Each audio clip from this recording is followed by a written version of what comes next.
Hey guys, welcome back. I'm Dave, and this is Strength Through Weakness.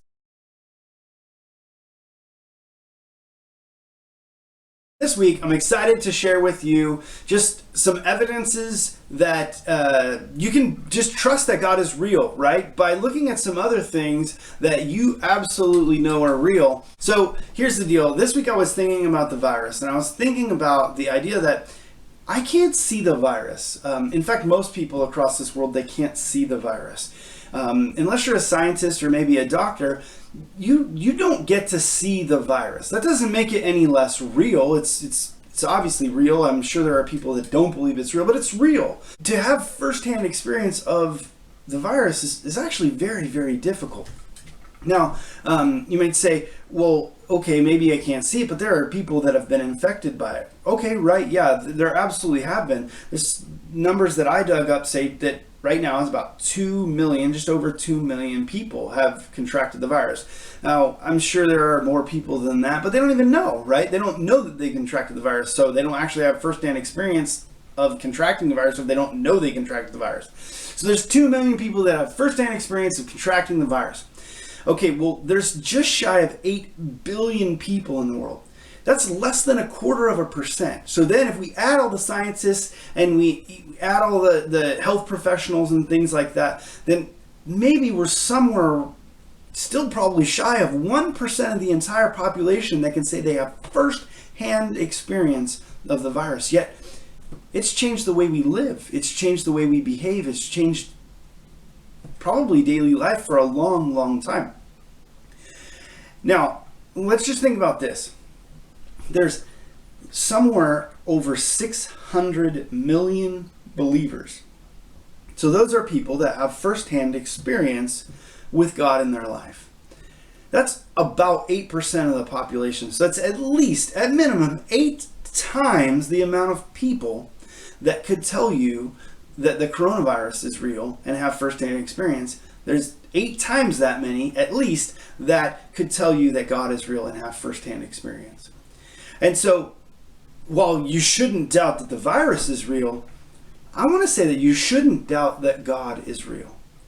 And you may say to me, well, then why doesn't God show himself to me in some just influencing way that would change my mind? And let me just say this, that God needs you to choose him. He doesn't want to force you. He doesn't want to force you. He doesn't want to give you so much evidence that you have to believe. In fact, we can see in Mark, it's in Matthew also, but in Mark chapter 6, that Jesus goes back to his hometown and they won't believe. They can't see him as anything other than the small town carpenter boy from Nazareth. And so he's not going to do big miracles there. He's not going to try to force them to believe because the Bible says they won't believe. And so the only way they would believe is if he forced them to. He's just not going to do that. And do you know people that are in this position? Those same people, I guarantee they believe that the virus is real. And so they take it on faith that the virus is real. And I want them to understand that that's what faith is. They have no firsthand experience. Most people don't even know someone personally that's been affected by the virus. Now, I'm sure there are a lot of people that do. Obviously, 2 million people is going to affect a lot of people. But there are certainly more people that know a Christian, that know someone that says that God is real, and yet they still choose to believe that God's not real. So I want you to know that you can believe that God is real. And as we close, let's look at this. Elijah, he really wants to be reinforced in his relationship with God. And so he goes to God and he says, man, I'm having a hard time. And God says, man, I'll appear to you. And so Elijah goes outside of the cave that he's in and he hears a giant wind and he sees it just destroying the mountain. And then there's an earthquake and then there's a fire. And God's not in any of those. God's in the small, still voice. And so if you want to know that God's real, take a moment, take one of these many moments that we have, just sit back and just listen for the small, still voice. And God will reinforce himself to you. God will show himself to you if you will humble yourself and just say, hey, God, I want to know you better.